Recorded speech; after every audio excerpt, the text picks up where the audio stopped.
large area of land will usually have a great deal of variation in the climate and landscape. Texas is no different. Covering 266,000 square miles, Texas is divided into 10 natural regions or ecoregions. That's what we're going to talk about today. Hello, I'm Bekka Laurent. I empower people who are ready to take control of their family's health choices by creating their own natural health lifestyle through herbalism. In the last few months, I have focused on an endeavor of filming much of the different ecoregions of Texas. In the last 2 months, I have driven 3,500 miles, visiting 15 state parks and several other public locations, hitting 8 of the 10 ecoregions of Texas, filming thousands of plants and other interesting features along the way. All this is for you to have the information needed to start your natural health lifestyle through identifying your local wild herbs. I know what you're saying. Whoa, wait a minute. This is a lot of information. Ecoregions? Thousands of plants? Health? What are you even talking about? That's what we're going to talk about today, so let's get started. We all agree Texas is a rather large place. I mean, there are some 875 miles east to west.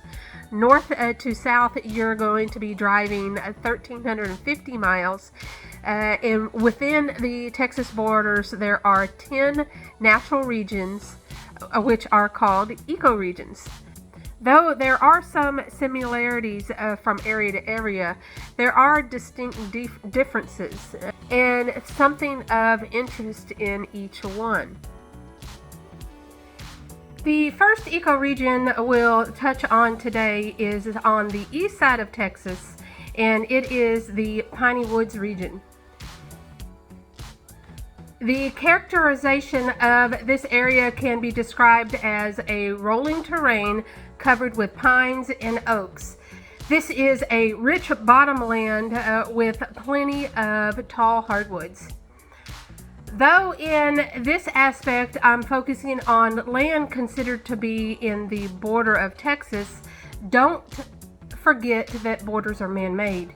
This region is part of a much larger piney hardwood forest that extends into Louisiana and Arkansas. At this time, I have hit 2 state parks in the Piney Woods area, Lake Livingston and Cato Lake State Park, which in themselves are quite distinct from each other. This in itself should give a clue to not hold to these regions as a rigorous description of a map plot. Here is a list of plants according to the Texas Parks and Wildlife that are in abundance in the Piney Woods area. This is not a conclusive list, but it is a good jumping off point. Ecoregion number 2 is the Gulf Coast Prairies and Marsh region. This region includes barrier islands, saltgrass marshes, bays, estuaries, river bottomlands, and other landforms scattered along the Texas coastline. Native vegetation consists of prairie and live oak wetlands. Beans, this is my home turf. I have filmed quite a bit of this area from Quintana in the bottomlands of the San Bernard to the bends of the Brazos River stretching along the coast towards the Aransas Pass area. Your TPWD plant list for the Gulf Coast, Prairie and Marsh region is this. Region number 3 is the Post Oak Savanna region. This is a traditional area for many plants. Their range can extend northward into the Great Plains or eastward into the forest. This region sometimes is called the Cross Timbers area because the early settlers found belts of oak forest crossing strips of the prairie grassland. This is a small transition-like area. The locations visited thus far is the Bastrop State Park. I say possible because this area is such a small strip. Depending on the map referred to, this area can differ, hence saying a transition like. Here is your starter list for the Post Oak Savanna region. The fourth region I will be talking about today is the Blackland Prairie region. This area is named for the deep, fertile black soil which are throughout this region. The Blackland prairies were once dominated by tall growing grasses such as big blue stem or little blue stem. There's Indian grass and switchgrass. This is another small strip of land. Depending on the map, the region borders can be a little different. But the location in this region I've seen so far is Bonham State Park to the north. Another good park to visit in this region may be Fort Parker. Your plant list for the Blacklands Prairie region will look similar to the plants list of the surrounding regions, but don't let that deter you from getting out and exploring for yourself. The Cross Timber region is the fifth area of Texas we will be talking about today. According to the Texas Park and Wildlife website, they give the credit for naming this area to the early visitors of Texas who coined the name because of the repeated crossing of these timber areas that proved to be a barrier while traveling on the open prairie lands.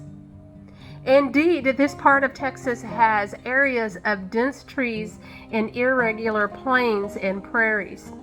The parks visited in this region were Mother Neff State Park and its more grassy plains, and Dinosaur Valley State Park with its dense tree coverage on a hillside. The plant list for the cross timber areas may look short, but in much of this region you'll be able to find plants listed in some of the nearby regions, so it would behoove you to check those out as well. Moving more southwardly, we come to Region 6, the South Texas Plains, or as some call it, the Brush Country. This area is characterized by plains of thorny shrubs, stubby trees, and scattered patches of palms along the Rio Grande Valley. This area was once covered with open grasslands and scatterings of trees. The valley woodlands were once more extensive, but with human settlement in time, it has changed to the region to more of what we see today: mesquites, spiny hackberries, cactus, and short stubby oaks, which are prevalent in this region. You may think that being this area is hot and dry, that there isn't many plants to look for, but don't let that fool you. As you can see, there is a good sized list here to start off with.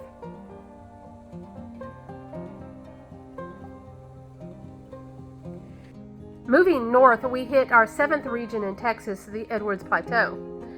This area is commonly known as the Texas Hill Country. It is the land of many springs, stony limestone hills, steep canyons, and thousands of caves. The Edward Plateau is characterized by grasslands, junipers, oak woodlands, and spatterings of mesquite, cactus, and yucca.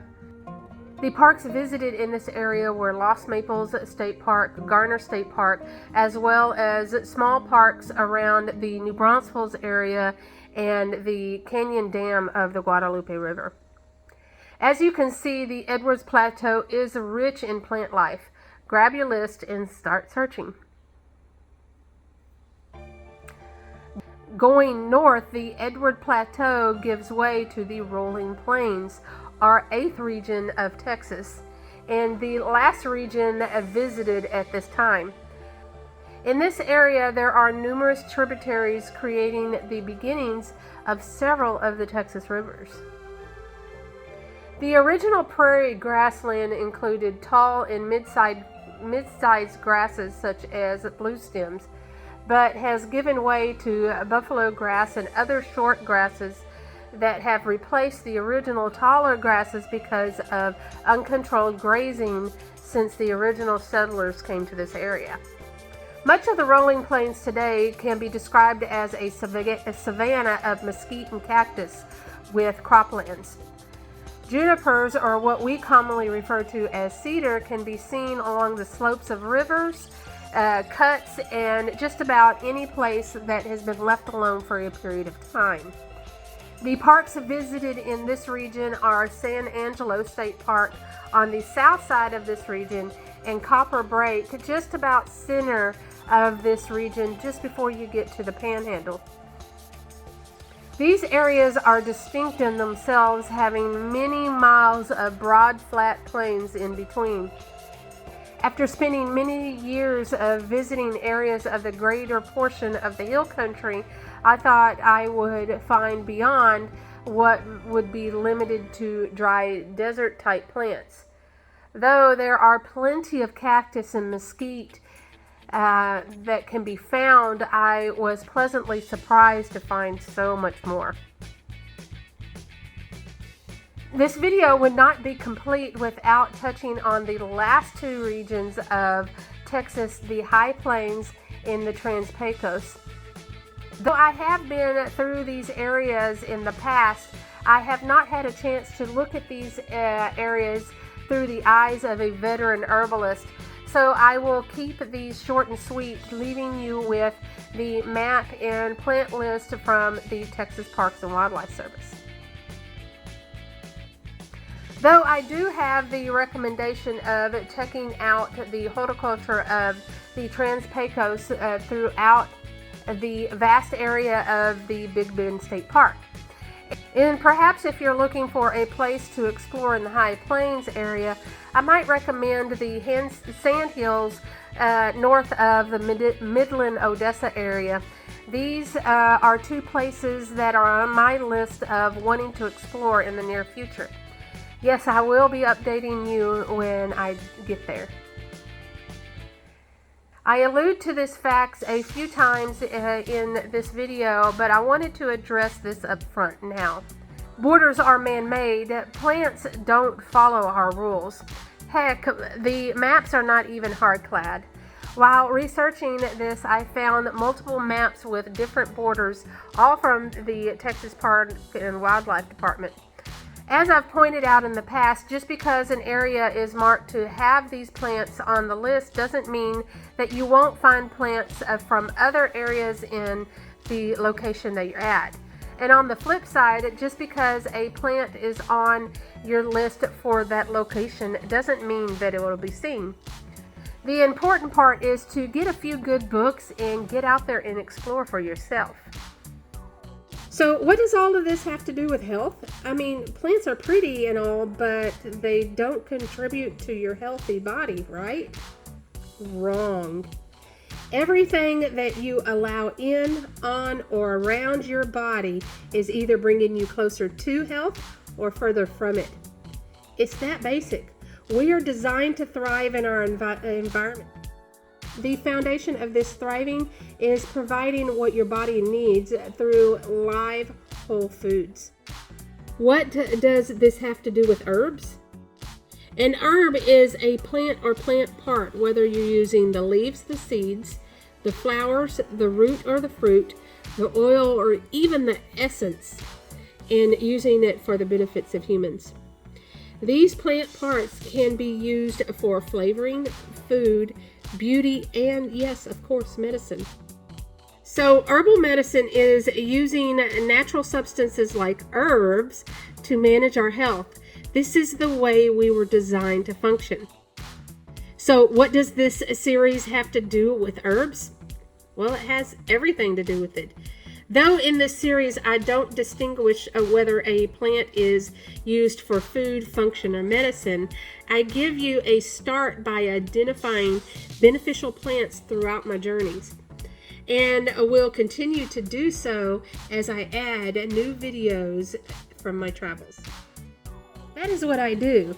I help you gain the knowledge to be able to make educated decisions with your family's health. Going from frustration about relying on chemical-laden products and damaging pharmaceuticals to gaining the freedom, control, and resources to manage your family's health naturally. A natural health lifestyle saves you money, time, and resources along the way. With that said, I do have a resource to help you get started. It is Herbal Identification for Beginners. Health is all around us. We just need to be looking out for it. Grab your free resource to get you started on your own herbal identification adventures. If you are frustrated with the way your health is going, you are the only one that will change it. Yes, wild herbs can get you started on your natural path. Click on the links in the description section to grab your book. And for further reading about the Texas EcoRegions from the Texas Park and Wildlife, I have provided you a few links in the description section. So check those out while you're grabbing your ebook. I'll see you on the trails. I'll talk with you again soon. And until then, get healthy, be happy, and herbal on. Bye.